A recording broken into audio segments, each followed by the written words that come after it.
मैं क्लास 6 का ये न्यू चैप्टर लेके आई हूँ, गेटिंग टू नो प्लांट्स। सभी बच्चों को पता है कि प्लांट्स क्या होते हैं। बचपन से आपने प्लांट्स देखा है, कैसा होता है। सब बच्चे बोलेंगे ग्रीन कलर का होता है, कोई छोटा होता है, कोई बड़ा होता है, कोई बहुत बड़ा होता है, बहुत ही ज़्यादा ऊंचा होता है, और सारे के सारे ग्रीन कलर के होते हैं। ऐसे कुछ बच्चे ये भी बोल सकते हैं कि मैडम हमने कोई दूसरे कलर का भी प्लांट देखा है, तो दे आर ऑल्सो राइट, वैसे भी होते हैं। लेकिन अभी आप इस क्लास में हम ओनली ग्रीन प्लांट्स के बारे में पढ़ेंगे। तो ग्रीन प्लांट्स एक्चुअली करते क्या हैं? जो ग्रीन प्लांट्स हैं वो अपना खाना खुद बनाते हैं। तो इसका स्पेसिफिक एक टर्म होता है, क्या आप में से कोई बता सकते हैं? तो यस, इट इज़ फोटोसिंथेसिस। सब बच्चों को पता है कि plants do photosynthesis, and by doing photosynthesis they prepare their own food. अपने लिए भी इस्तेमाल करते हैं, और जो प्लांट के प्रोडक्ट्स खाते हैं वो भी उसी को इस्तेमाल करते हैं। तो ये जो प्लांट्स हैं जो खुद खाना बनाते हैं, विच आर ग्रीन वन, उनको हम बोलते हैं ऑटोट्रॉफ्स। सबसे पहली बात तो ये है कि हमें सबसे पहले ऑक्सीजन देता है, और हमारे जो एटमॉस्फेयर का जो ऑक्सीजन का लेवल है, जो बैलेंस ऑफ एवरी गैसेस, उसको मेंटेन रखता है। तो आप समझ पा रहे हैं कि प्लांट हमारे लिए कितना इम्पोर्टेंट है। तो अब प्लांट के बारे में तो इतनी सारी बातें हो गई, लेकिन अब प्लांट होते कितने तरह के हैं? Every plant is green.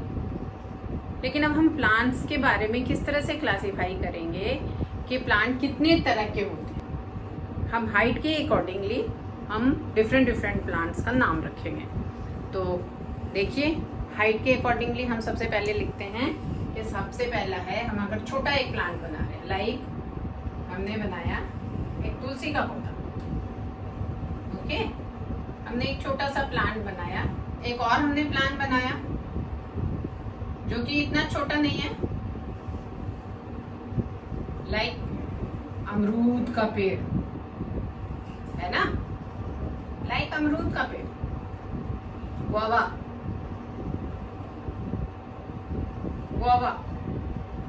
एक और हमने बनाया लाइक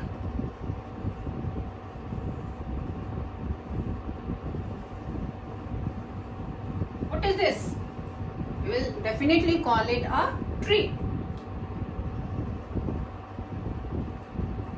अभी हमने इतना छोटा सा तुलसी का पौधा बनाया, गुआवा बनाया, ऑरेंज बनाया, ये सब क्या है? ये ट्री है, इसमें आप लिख सकते हो नीम, पीपल। अभी सारे बच्चे आराम से बहुत तेज आवाज में बोलेंगे कि ये नीम का पेड़ है, ये पीपल का पेड़ है। अब इसमें आप देख पा रहे हो कि मैंने ये तीन जो एग्जाम्पल दिए हुए हैं, तुलसी, गुआवा या ऑरेंज, नीम या पीपल, तो सब बच्चों को पता है कि तुलसी बहुत छोटे साइज का होता है, हार्डली 2 फीट इन हाइट हो जाता है, हार्डली 2 और 2.5। गुआवा का पौधा जो है, पेड़ जो होता है, वो इस घर की छत जितना होता है। इस रूम की जो छत है यहाँ तक इतना ऊंचा, या इससे थोड़ा सा ऊंचा होता है। तो मैंने आपको पहले ही से कहा था कि it is according to the height, हम आज इसको पढ़ रहे हैं। और जब आपको बोला जाएगा नीम और पीपल जो है वो कितना ऊंचा होता है, ओ मैडम बहुत ज्यादा ऊंचा होता है, 4 फ्लोर के भी ऊंचा होता है। तो ये अकॉर्डिंग टू द हाइट हमने इसको डिवाइड किया है। और अब हम इसका एक्चुअल पौधा देखने चलते हैं। तो हर्ब्स क्या है? अब इनको हम क्लासिफाई करते हैं कि they are not more than 1 metre और 1.5 मीटर हाइट, इससे ज़्यादा बड़े नहीं होंगे। तो the small plants with short green soft stem are called herbs, and इनकी हाइट 1.1 मीटर या 1.5 मीटर से ज़्यादा नहीं होगी। इनके स्टेम जो है वुडी नहीं होते, जैसे मोस्टली हम स्टेम क्या देखते हैं कि लकड़ी होती है, उसमें वुडी लगता है, but they are not woody, और बहुत आराम से ये झुक जाते हैं। तो इसके एग्जाम्पल आप देख लीजिए, तुलसी, रोज, टोमेटो, पैडी, और भी है, लिस्ट बहुत ज़्यादा एंडलेस है। तो ये हमारे हर्ब का ये डेफिनेशन है और ये इसके एग्जाम्पल है। Now the next category is shrubs. अब श्रब्स क्या हैं? मीडियम साइज के प्लांट्स हैं। अभी आपको दिखाया था, एक तो 1 मीटर का प्लांट था और एक कम से कम 5-6, मतलब छत के साइज का। तो they are called shrubs. The medium size plant with hard and partly woody stem, with hard and partly woody, इसका लकड़ी हम नहीं बना सकते, stem are called shrubs. It appears like bush, और इसके जो ब्रांचेस होते हैं रूट के ही मतलब स्टेम के नीचे से ही, जमीन के पास से ही ऐसे प्रोलिफेरेट करते हैं। तो एक बुश का एक अपीयरेंस आता है। तो दिस इज एग्जाम्पल। जैसे चाइना रोज आपने देखा होगा, नींबू का भी पौधा देखा होगा, और बोगनविलिया तो जरूर ही देखा होगा। तो देखते हैं ना कैसे बुश टाइप का उसका अपीयरेंस होता है। तो वो सारे प्लांट्स को हम बोलते हैं श्रब्स, श्रब की कैटेगरी में आता है। Now we come to trees. Tree सबको पता है, सबको हम लोग पेड़ पेड़ बोल देते हैं, बट बायो की लैंग्वेज में पेड़ वही हैं, ट्रीज वही हैं। Trees are very tall plants up to several metre, मतलब हमारे पूरे 4 मंजिल, जितना बड़ा हमारा स्कूल होता है उससे भी ऊंचे ऊंचे ट्रीज हो जाते हैं, सेवरल मीटर्स।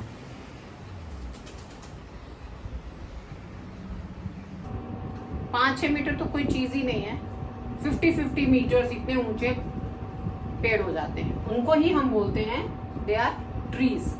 और उनका जो ट्रंक है, उनका जो स्टेम का थिकनेस भी होता है वो बहुत मोटा होता है, वुडी होता है, मतलब उससे हमें लकड़ी मिलती है, वुडी होता है और बहुत हार्ड होता है, ये सब आपको पता है। तो उसमें देख लीजिए मैंगो, नीम ट्री, गुलमोहर, यूकेलिप्टस, आप कई सारे ट्रीज के नाम इसमें और आप ऐड कर सकते हो। टाइप ऑफ प्लांट है, इसको हमने बोला क्लाइंबर्स। क्लाइंब करना मतलब पता है ना, वी क्लाइंब द स्टेयर्स, सीढ़ियों पे हम चढ़ते हैं, तो उसी नाम से आ गया है ये क्लाइंबर्स। अब नेम के अकॉर्डिंगली हम क्या कहेंगे कि these are the plants that can climb, और क्लाइंब करने के लिए इनको कोई ना कोई सपोर्ट चाहिए होता है। जैसे हमारे को क्लाइंब करना है, क्या क्लाइंब करना है? सीढ़ी चढ़नी है, पेड़ पे चढ़ना है, तो कोई तो ऐसी चीज होगी जिसपे हमें चढ़ना है।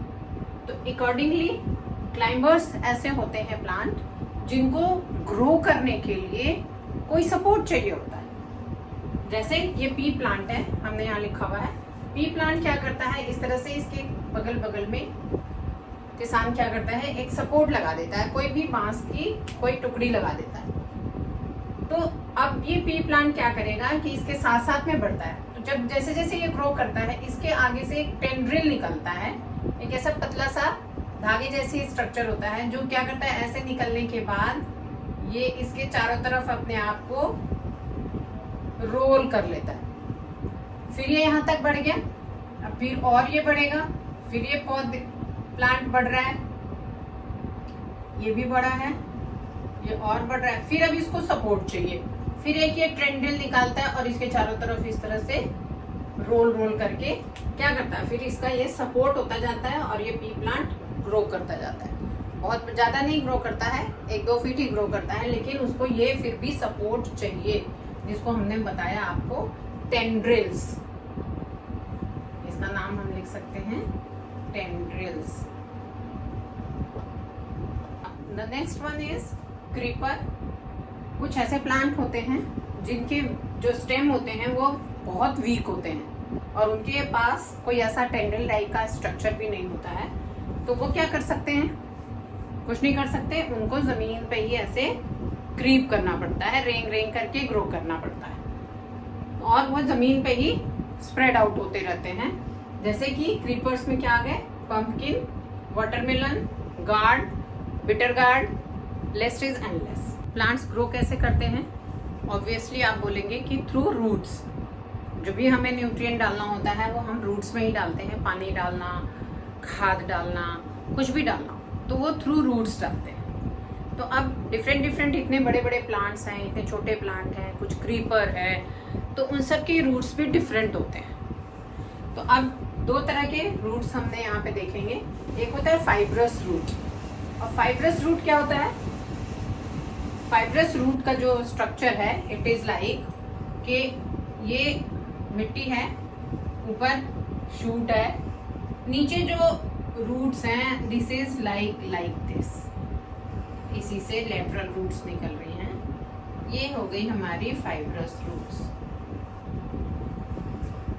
ठीक है। और अब साथ के साथ हम टैप रूट में भी डिफरेंस बता दूं कि टैप रूट कैसा होता है। ये लाइक दिस, ये ग्राउंड है, ऊपर इसका, और ये जो रूट होता है इट इज लाइक, जैसे हम गाजर खाते हैं, मूली खाते हैं, तो ये जो रूट है और उसके बाद में छोटे छोटे पतले पतले रूट एयर्स होते हैं। बट एक ये मेन रूट होता है जिसमें ये क्या करते हैं, अपना फूड को यहाँ पे एक्यूमुलेट करते हैं, यहीं पे जमा करते हैं ये अपना फूड को। तो इसको हम बोलते हैं टैप रूट। गाजर मूली आपने खाया होगा, शलगम वगैरह खाया होगा, तो सारे टैप रूट के एग्जाम्पल हैं। अब इसकी डेफिनेशन देख लीजिए। The roots which do not have any main root and is similar to a bunch of threads. आप कर लीजिए, धागे का एक बंच बना लेंगे, उस तरह का ये लगता है। तो एग्जाम्पल क्या है? पल्सेस। जितने भी दालें आप खाते हैं उन सब में फाइब्रस रूट होता है। और मस्टर्ड, जो सरसों तेल वगैरह बनता है, मस्टर्ड के तड़के हम लगाते हैं, तो मस्टर्ड, ये सब में फाइब्रस रूट होता है। तो टैप रूट आता है, the root in which one root is the main root and others are root branches, जैसे कि कैरेट, रेडिश। अब लीफ के कितने पार्ट्स होते हैं? तो लीफ आपको पता है, ऐसे आसमान में, पेड़ में तो किसी तरह से लगा रहता है ना, अटैच तो होता है ना ब्रांचेस से। तो लीफ का वो पार्ट, लीफ के पीछे थोड़ी डंडी सी होती है ना, लाइक दिस, ये लीफ है और ये ब्रांच है, ये ब्रांच है। तो ये यहाँ पे जो ये पार्ट है, ये वाला जो पार्ट है लीफ का, जहां से ये ब्रांच से अटैच्ड है, इसको हम बोलते हैं पेटियोल, ठीक है, जहां से ये अटैच्ड होता है। अब आ गया लैमिना। अब लैमिना किसको बोलते हैं? ये जो ब्रॉड लीफ है, ये जो ब्रॉड है लीफ का, ये जो बड़ा साइज है, broad green part of a leaf, this one is called lamina. Now we come to mid rib. अब आपने जरूर देखा है इस तरह से, जब लीफ है, लीफ के बीच में एक पूरा मोटी सी थिक वेन होती है जिसके थ्रू पानी, मिनरल्स वगैरह लीव्स को पहुंचते हैं, तो उसको हम बोलते हैं मिड रिब। ये जो पूरा है ना, ये सारा मिड रिब है। तो मिड रिब तो सेंटर वाला हो गया। अब सेंटर के बाद में भी तो आपने देखा है कि लीफ के बहुत सारे ब्रांचेस होते हैं। जैसे ये लीफ है,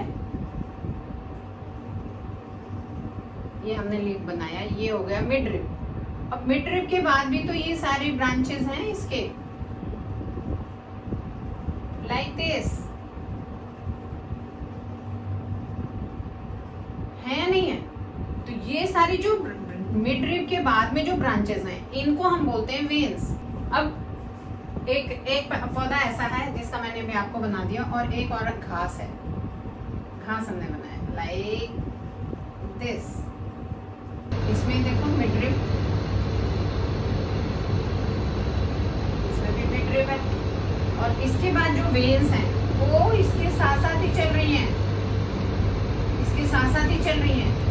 तो इस लीफ में और इस लीफ में, ये हमारे लिए मान लीजिए चाइना रोज की लिखा है मैंने, चाइना रोज, और ये क्या है? ग्रास। अब आप देख पा रहे हैं कि इसमें जो वेन का अरेंजमेंट है और इसमें जो वेन का अरेंजमेंट है, दोनों बिल्कुल डिफरेंट है। तो इस तरीके के जो अरेंजमेंट होता है उसको हम बोलते हैं लीफ वेनेशन।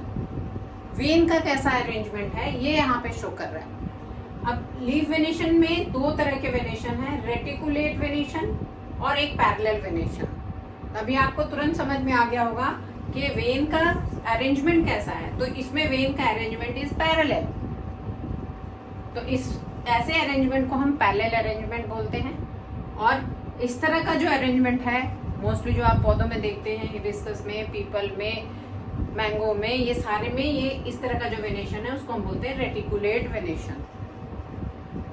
यहाँ देखो, यहाँ ये ग्रीन पार्ट है, ये ग्रीन पार्ट है जिससे ये फ्लावर जो है वो स्टेम से लगा हुआ है, तो उसको हम बोलते हैं सेपल।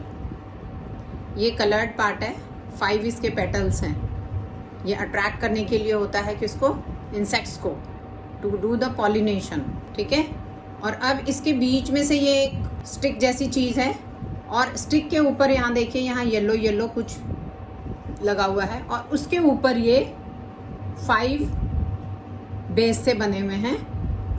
इसको अब मैं ड्राइंग बना करके आपको दिखाती हूँ। ये जो 5 है ये किस तरह से है और इसको क्या बोलते हैं, इसको क्या बोलते हैं, और यहाँ जो ग्रीन कलर का है उसको पहले क्या बोलते हैं। यहाँ मैंने देखिए फ्लावर बना दिया है। ये ऑब्वियसली लीफ है, ये ब्रांच है। अब यहाँ पे मैंने ब्लू ब्लू बनाया है, मेरे पास ग्रीन कलर नहीं था इसलिए मैंने ब्लू सी, देखिए अब छोटी छोटी सी लीफ की स्ट्रक्चर है, और ये कहाँ पे है, बिल्कुल eight the base of the flower. तो बेस पे ग्रीन ग्रीन जो चीज़ होती है उसको हम बोलते हैं सेपल, बिल्कुल छोटे छोटे लीफ की तरह होता है। उसके बाद ऊपर आते हैं, देखिए इतना ब्राइट कलर्ड का, इसमें बहुत सारे पेटल्स हैं, और ये किस लिए होते हैं, टू अट्रैक्ट द इंसेक्ट्स। जब पॉलिनेशन करना होता है तो उसके लिए, इंसेक्ट्स को अट्रैक्ट करने के लिए इसका ब्राइट कलर होना बहुत ज़रूरी है होता है, और इसमें कुछ खुशबू भी होनी ज़रूरी होती है। तो ये सारे पेटल्स, 5 पेटल्स आपको दिखाई दे पा रहे हैं। अब आता है कि ट्यूब लाइक स्ट्रक्चर, ये पूरा यहाँ तक, और ये ट्यूब लाइक स्ट्रक्चर ऊपर जाकर के बाइफरकेट हो रहा है 5 पार्ट्स में, और सारे पार्ट्स मिला करके, और इस ट्यूब लाइक स्ट्रक्चर को हम बोलते हैं पिस्टिल, और ये क्या है, फीमेल पार्ट है। अब इस स्ट्रक्चर के नीचे आपने देखा अभी फोटो में कि बहुत गुच्छे जैसी, धागे धागे जैसी, और उसमें पीला पीला कुछ दिख रहा है, वो पूरा इस पार्ट को एक को बोलते हैं स्टेमन, और ये होता है मेल पार्ट। और जो येलो येलो आपने पाउडरी चीज देखी थी वो होता है पॉलन ग्रेन्स। तो ये सारे पार्ट्स ऑफ ए फ्लावर हो गया, और अब हम इसके डेफिनेशंस लिखते हैं। Sepals, the small green coloured leaf like structure at the base of a flower are called sepals. The big brightly colored leaf like structure in flowers are called petals. Stamen, male part, it is male part of the flower, it is a filament like structure and contain pollen grains. Pistil आपको बताया था, यहाँ से लेकर के ये ऊपर तक का जितना ये ट्यूब लाइक स्ट्रक्चर है, it is pistil. It is female part of the flower. It contains stigma, style and ovary. तो ये जो अपर मोस्ट पार्ट आपको बताया, दिस इज स्टिग्मा, ये ट्यूब लाइक स्ट्रक्चर है, स्टाइल, और जो नीचे का एक स्वलन पार्ट होता है, थोड़ा मोटा होता है, जब आप खोल के इसको देखोगे उसको हम बोलते हैं ओवरी। और ये ओवरी ही जब स्वलन हो जाता है, that becomes fruit. Next word is transpiration. जो आपने देखा लीव्स के सरफेस पे ये सारे मिडरिब, ये वेन्स, रेटिकुलेट हो या पैरेलल, कैसा भी वेनेशन हो। अब लीफ के जो लोअर लैमिना है, लोअर साइड में लीफ है, लीफ के लोअर साइड में डॉट डॉट लाइक होल्स होते हैं, इसके नीचे होल्स होते हैं जिसको हम बोलते हैं स्टोमाटा। अब पानी कहाँ से आता है, रूट से आया, लीव्स में पहुंचा, सारे वेनेशन के थ्रू हर सेल में पहुंच जाता है। अब इसी सेल के नीचे छोटे छोटे स्टोमाटल ओपनिंग होती हैं। अब एक्सेस वाटर अगर हो जाएगा लीफ में, अगर एक्सेस वाटर हो जाएगा तो लीफ क्या करेगा, अल्टीमेटली बर्स्ट हो जाएगा और लीफ हमारी स्पॉइल हो जाएगी। तो उससे बचने के लिए प्लांट क्या करता है कि एक्सेस वाटर जो भी है वो स्टोमाटा से के अंदर से वो वाटर वेपर के रूप में निकल जाता है। It changes into water vapour, वहां पे इवेपोरेशन होता है, और इसकी वजह से जो लीफ का जो स्ट्रक्चर है वो बर्स्ट होने से बच जाता है। यही change of water into water vapour and coming out through the stomata is called transpiration. अब ट्रांसपिरेशन आपको मैंने बता दिया, लिख लीजिए उसको। The process by which water comes out from leaves in the form of water vapour is called transpiration. अब दूसरा वर्ड आता है फोटोसिंथेसिस। अभी आपको पता है कि पानी इसमें आया लीव्स में थ्रू रूट्स और स्टोमाटा से पानी वापस चला, लेकिन जितना इस्तेमाल होना होता है उतना इस्तेमाल कर लेता है। और क्या करता है यही स्टोमाटा, एयर अंदर जाता है लीव्स के अंदर और वहां से कार्बन डाइऑक्साइड को ले लेता है। In the presence of sunlight leaves का कैसा कलर होता है? Green colour. तो ये 4 चीजें मिल जाती हैं। क्या क्या? वाटर, स्टोमाटा से उसने लिया एयर, इसमें से लिया कार्बन डाइऑक्साइड, पहला water, carbon dioxide, chlorophyll, green colour का पिगमेंट होता है क्लोरोफिल, जिसकी वजह से लीफ का कलर जो है वो ग्रीन होता है, और चौथी चीज हो गई सनलाइट। तो ये जब 4 चीजें मिल जाती हैं तो फूड का प्रिपरेशन करता है लीफ, और इसी प्रोसेस को, फूड बनाने को ग्लूकोज बनाता है, इसी पूरे प्रोसेस को हम बोलते हैं फोटोसिंथेसिस। तो ये चैप्टर मैंने पूरी अच्छी तरह से आपको एक्सप्लेन कर दिया है, समझा दिया है। इसके सारे वर्ड्स आपको लिखने हैं। कोई डाउट हो तो मुझे ज़रूर पूछें, साथ के साथ पूछ लें, नहीं तो कमेंट बॉक्स में पूछ लें। अगर आपको ये चैप्टर अच्छा लगा है, ये लेसन आपको अच्छा लगा तो लाइक तो ज़रूर करेंगे और ज़्यादा से ज़्यादा सब्सक्राइब करेंगे, अपने दोस्तों को शेयर करेंगे, उनको बताएंगे कि ये चैप्टर अच्छे से समझाया है मैम ने। तो फिर मिलते हैं अपने नेक्स्ट चैप्टर के साथ, तब तक के लिए बाय बाय।